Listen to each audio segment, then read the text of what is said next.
अपन ने पढ़ी necessary condition for GNLPP यानी जनरल लीनियर प्रोग्रामिंग प्रॉब्लम।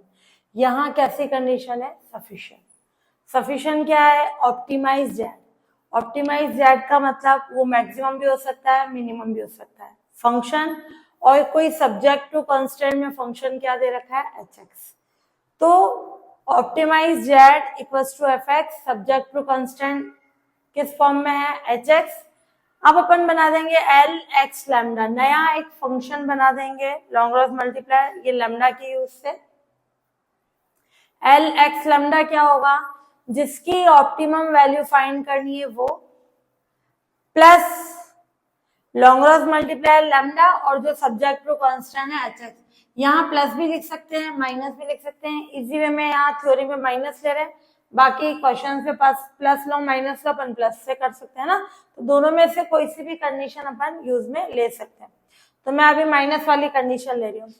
तो necessary condition for stationary point क्या होती है? नेसेसरी कंडीशन पढ़ी अपने। या लैम्डा कौन है? लॉन्ग्रॉस मल्टीप्लाई। वो लैम्डा किससे मल्टीप्लाई होता है? हमेशा सब्जेक्ट टू कांस्टेंट से।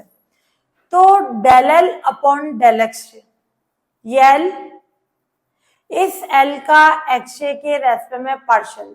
जे कौन है? जे 1 to n, n वेरिएबल्स है, n वेरिएबल्स तक अपन कर रहे हैं इसका। जितने वेरिएबल्स होंगे वो कंडीशन। तो del L upon del X J कितना होगा? इफ एफ का जे के रेस्पेक्ट में माइनस लैम्डा एच का जे के रेस्पेक्ट में। स्टेशनरी पॉइंट के लिए क्या करते हैं? वैल्यू किसके इक्वल रखेंगे? 0, है ना। स्टेशनरी पॉइंट निकालना है तो ये वैल्यू क्या रहेगी? 0 के इक्वल। फिर एक बार अपन ने x1 x2 x3 इनके फॉर्म पार्शियल किया। अब अपन इसी का क्या करेंगे? ये किससे कंडीशन लिख रहे हैं? By equation first. इसी का लैम्डा के रेस्पेक्ट में माइनस वाली ये ले रही हूं मैं, है ना। ये भी हो सकती है, ये भी मैं माइनस वाली ले रही हूँ। Del L upon del lambda, lambda के रेस्पेक्ट में कर रहे हैं तो एफ एक्स का क्या होगा? 0, लैम्डा का 1, तो माइनस एच एक्स और इक्वल्स टू 0। ये del L upon del lambda की condition.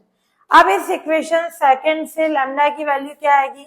Del F upon del X J minus lambda del H upon del X J equals to 0। इसको उधर बेस है। Del F upon del X J equals to lambda del H upon del X J. Lambda की value आ जाएगी del F upon del X J upon del H upon del X J. तो इस equation second से अपन ने lambda की value निकाली। Del F upon del X J किसके इक्वल होगा? Lambda del H upon del X J. तो lambda हो जाएगा del F upon del X J upon del H upon del X J. ये किसकी वैल्यू हो गई? लैम्डा की। अब अपन निकालेंगे del N plus 1। Del N plus 1 की क्या कंडीशन हो जाएगी? Determinant 0, del H upon del X 1, del H upon del X 2 and so on del H upon del X n। जो ये रो चली वही कॉलम में है ना। 0, del H upon del X 1, del H upon del X 2, del H upon del X n। ये वाला तो कॉन्सेप्ट अपना हो गया h के लिए। क्लियर? अब अपन क्या लेंगे कंडीशन? इसको हटा दे। डेल 2 अपॉन, जैसे फर्स्ट रो में काम करते हैं, ये चीज हट गई फर्स्ट रो के लिए। Del 2 F upon del X 1 del X 1 और ये लैम्डा यानी डेल एक्स 1 स्क्वायर, फिर lambda del 2 H upon del X 1 का स्क्वायर।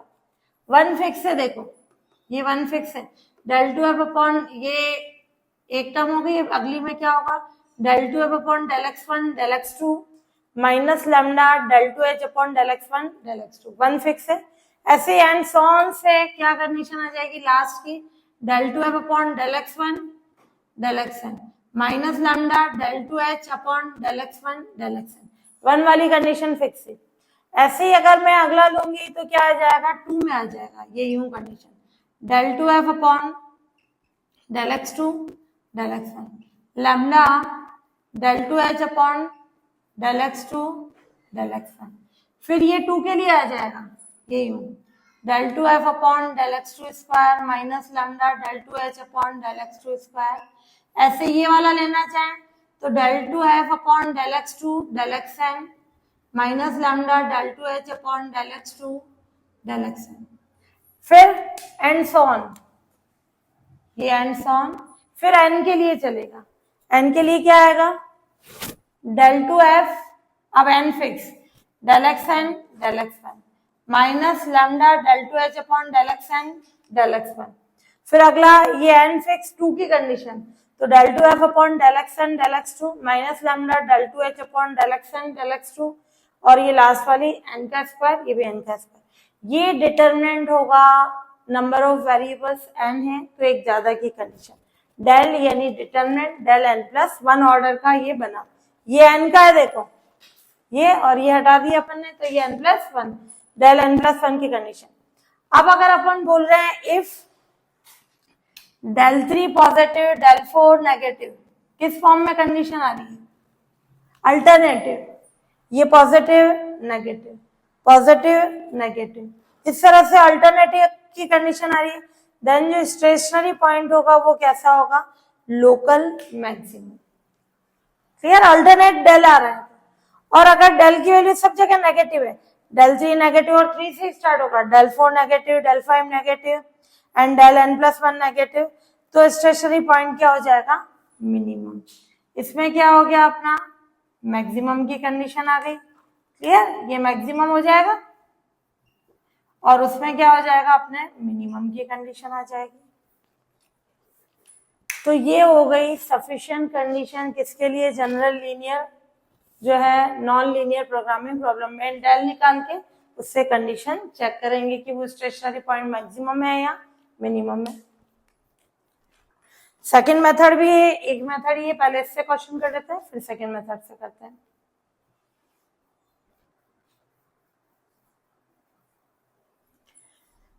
अब अपना example 10, obtain the necessary and sufficient condition for the following non-linear programming। Necessary भी find करनी है, सफिशिएंट भी। मिनिमम ऑफ जेड ये दे रखा है, सब्जेक्ट टू कंस्टेंट, एक सब्जेक्ट टू कंस्टेंट भी हो सकता है, एक से ज्यादा भी हो सकता है, जितने होंगे उतने ही लॉन्ग्रास मल्टीप्लायर यूज में आ जाएंगे। लॉन्ग्रास फंक्शन क्या हो जाएगा, लैग्रेंजियन फंक्शन, एल कितने वेरिएबल्स है, 3 x1 x2 x3, और ये लैम्डा एक ही सब्जेक्ट टू कंस्टेंट है तो एक लैम्डास मल्टीप्लायर। ये मिनिमम ऑफ जेड जो ऑब्जेक्टिव फंक्शन लैम्डा हमेशा किससे मल्टीप्लाई होगा, सब्जेक्ट टू कंस्टेंट से, इस 11 को इधर भेज दिया, वह लैम्डा क्या है, लैग्रेंजियन मल्टीप्लायर। अब नेसेसरी कंडीशन, नेसेसरी कंडीशन होगी जो ये एल है उसका x1 के रेस्पेक्ट में पार्शियल जीरो, एल का x2 के रेस्पेक्ट में पार्शियल जीरो, एल का x3 के रेस्पेक्ट में पार्शियल जीरो, और एल का लैम्डा के रेस्पेक्ट में पार्शियल जीरो। 4 इक्वेशंस आएगी, उनको सॉल्व करके x1 x2 x3 इनकी वैल्यूज फाइंड कर लेंगे। तो del l upon del x1, इस l का x1 के रेस्पेक्ट में बाय इक्वेशन फर्स्ट, l का x1 के रेस्पेक्ट में क्या हो जाएगा, 4x1 माइनस 24 और ये लैम्डा इज इक्वल टू 0। ऐसे l का x2 के रेस्पेक्ट में 4x2 minus 8 plus lambda equal to 0। L का x3 के रेस्पेक्ट में 4x3 minus 12 plus lambda equal to 0। तो ये इक्वेशन आ गई सेकंड, थर्ड, फोर्थ। फिर एल का लैम्डा के रेस्पेक्ट में करें तो क्या आ जाएगा, del l upon del lambda x1 plus x2 plus x3 minus 11 equal to 0। अब इस सेकंड से x1 की वैल्यू निकाल ली, क्या आ गई, इसको उधर पे से 24 माइनस लैम्डा अपॉन 4, x2 की वैल्यू आ गई x3 की, x1 x2 x3 की वैल्यू कहाँ पुट कर देंगे, अब फिफ्थ में, है ना, putting value of x1 x2 and x3 in equation fifth. Clear, lambda की वैल्यू आ जाएगी, फिर लैम्डा की वैल्यू को इनमें रख देंगे x1 x2 x3, वो आ जाएगा अपना स्टेशनरी पॉइंट, है ना, जिसपे z की वैल्यू कैसी होगी, मिनिमम।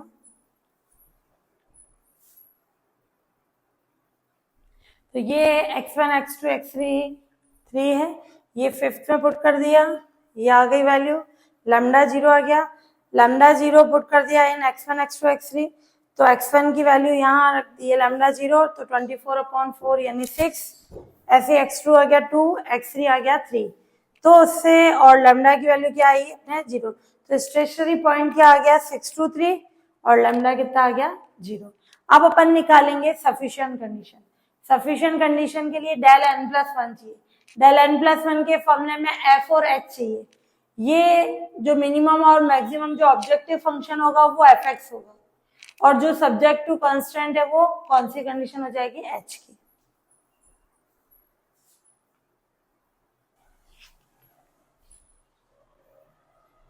अब है सफिशिएंट कंडीशन। n कितना है, नंबर ऑफ वेरिएबल्स कितने हैं 3, तो एक ज्यादा चलेगा, del 4। Del n plus 1 3 plus 1 यानी del 4। Determinant 0 del h upon del x1 del h upon del x2 del h upon del x3। Row ये कॉलम भी यही चला। फिर अब यहाँ पे 1 वाला del 2f upon del x1 square minus lambda del 2h upon del x1 square. 1 1 fix है, del 2f upon del x1 del x2 lambda del 2h upon del x1 del x2 del 2f upon del x1 del x3 lambda del 2h upon del x1 del x3। ये 1 के लिए, ये अब 2 के लिए 2 fix रहेगा, फिर ये 3 के लिए। अब अपना f कौन होगा, जो ऑब्जेक्टिव फंक्शन है वो f और जो सब्जेक्ट टू कांस्टेंट है वो h। अब क्या क्या वैल्यू चाहिए वो निकाल लो। f का पहले h का x1 के रेस्पेक्ट में कितना है 1, h का x2 के रेस्पेक्ट में 1, h का x3 के रेस्पेक्ट में 1। और अब जो है सारे h वाले ये del 2h upon del x1 square x1 x2 x1 x3 ये सारे क्या हो जाएंगे 0।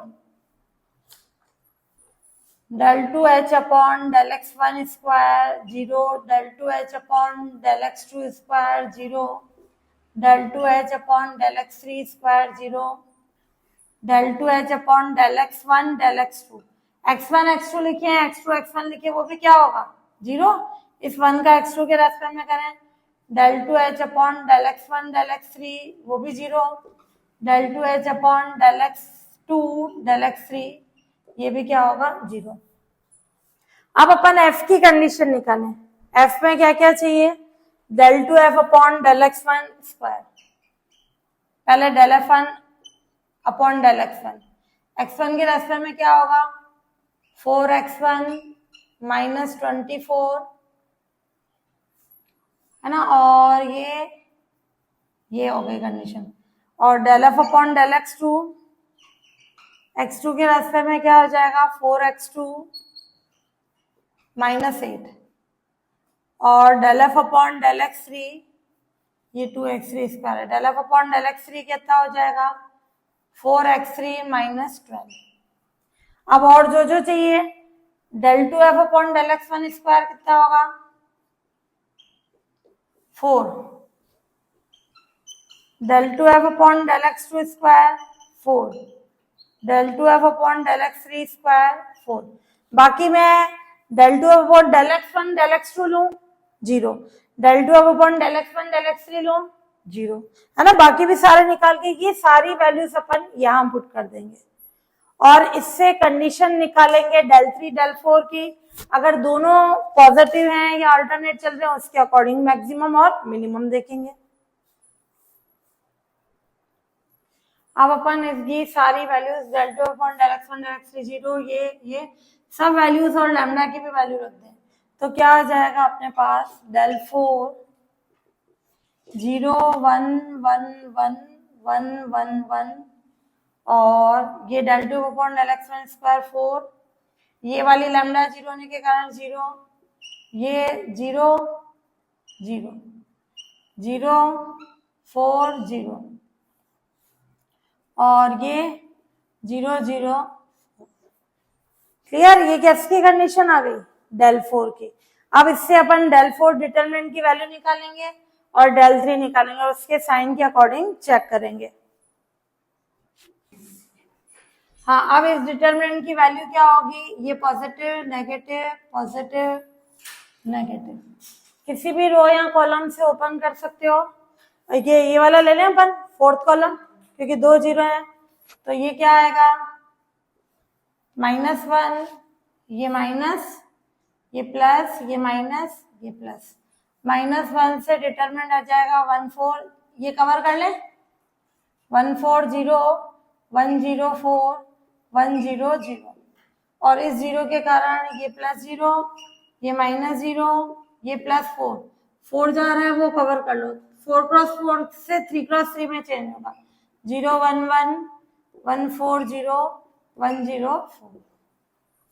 क्लियर? मैंने फोर्थ कॉलम से एक्सपांशन कर लिया क्योंकि इस पे 2 जीरो है, चाहे फर्स्ट रो से कर लें अपन, किसी से भी कर लें। अब इस पे भी मैं इससे कर लूं, ये पॉजिटिव नेगेटिव पॉजिटिव, इससे कर लें अपन थर्ड रो से, तो -1, ये 1 कवर हुआ तो क्या आ जाएगा 16 -0, ये -0 +0 +4, इसमें किसी से कर लो 0 -1, ये कवर हुआ 4 -0 +1 0 -4 -16 और ये -4 -8 यानी माइनस के 32, तो कितना आ गया अपने पास माइनस के 48। अब del 3 निकालेंगे, del 3 यानी ये 3 क्रॉस 3 का बना दे इससे, और उसका साइन चेक करेंगे। हाँ, अब ये अपन ने del 3 निकाला, कैसा आया नेगेटिव, सॉरी del 4। अब del 3 निकालेंगे, इसी से 3 क्रॉस 3 का लेना है, 0 1 1 1 4 0, ये 1 4 कोई सा भी ले लो इसमें से ना, ये अपन ने ले लिया 0 1 1 और 0 4 0 और 1 0 4। हाँ, इसी से अपन ने del 3 लिया 0 1 1 1 4 0 और 1 0 4। क्लियर? इस डिटरमिनेंट को सॉल्व किया, नेगेटिव वैल्यू, तो del 3 भी नेगेटिव आया, del 4 भी नेगेटिव है, दोनों कंडीशन नेगेटिव आई, तो अपन बोलेंगे जो स्टेशनरी पॉइंट था, नेसेसरी कंडीशन में निकाला पॉइंट 6 2 3, वो कैसी वैल्यू देगा, मिनिमम ऑफ जेड, है ना, use minimum value of Z, Z की कैसी वैल्यू देगा, मिनिमम, और अगर ये अल्टरनेट चेंज होता तो कैसी वैल्यू देता, मैक्सिमम।